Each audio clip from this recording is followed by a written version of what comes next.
Hey everybody, it's Christopher Small with CMS Law Firm. We do estate planning, we do probate, we do it well. Today, I want to talk about how to give access to your bank account to other people. Presumably, these people would be helping you, right? These people would be taking care of you. This is probably an older thing, though could not be as well. Great, that covers everybody. So this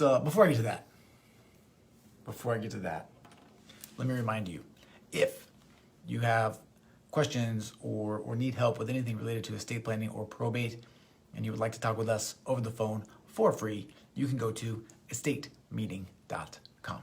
Okay. Today's topic comes from a conversation that I had with some potential probate clients this morning. These people had someone pass away, obviously, and before they passed away, this person had a bank account. The bank account had many, many thousands of dollars in it.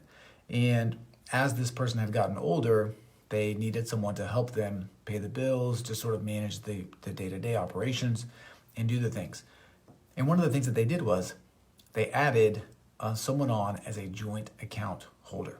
Now, this is potentially a problem, particularly if you don't want that person to have the entirety of the account when you pass away.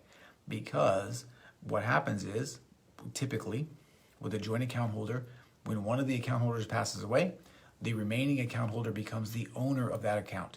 The money, the funds in that account automatically transfer into the ownership of the person that is also on the account. For most people, they don't want this to happen, but they don't understand that that's the default when they pass away.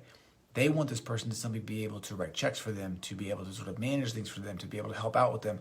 They do not necessarily want all that money to go to that specific person. A perfect example would be if I have my 3 kids when I'm old and gray and need help. I have one of my kids that lives close, that has agreed to help me sort of with my life. And so I put them on as a joint account holder. But in reality, when I die, I want to distribute the funds in that account equally amongst the 3 kids. If that person is a joint account holder, if one of my kids is a joint account holder, when I die, they become the entire owner of that account. They have no obligation to share that money. They have no requirement to share that money. It doesn't matter what the will says. That money automatically goes to that kid of mine in this example. And then it would be on them, the goodness of their hearts, to share that money out the way that I had intended it to be shared. So don't do that. Okay, if this is you, if you have family members that are getting older and they're looking for help of this sort, try not to do that, because it just causes more problems than it solves. So the solution, there are a couple of different solutions. One solution is just to be named as a signer on the account. This allows you to write checks, to sort of do things on the account, but not actually be an owner. And then the most efficient way, the most effective way, the most comprehensive way to get help with situations like this is to execute a power of attorney. A power of attorney basically says, this person that I'm naming can step into my shoes and sort of do the things that need to be done on my behalf. The great thing about that for the person signing the power of attorney is that the person that they name via that document has a fiduciary duty to act on their behalf only. So it helps to prevent fraud, it helps to prevent theft, it helps to prevent all of those things that we don't like to talk about when it comes to caring for the elderly, but that we see every single day. All right, so that's it. Summary: if you have a bank account, don't name joint account holders unless you want them to get the entirety of the account when you die. All right, that is it. If you like this video, please hit the like button. If you know someone that needs to hear this, please share it with them. If you have a question or comment, please leave it.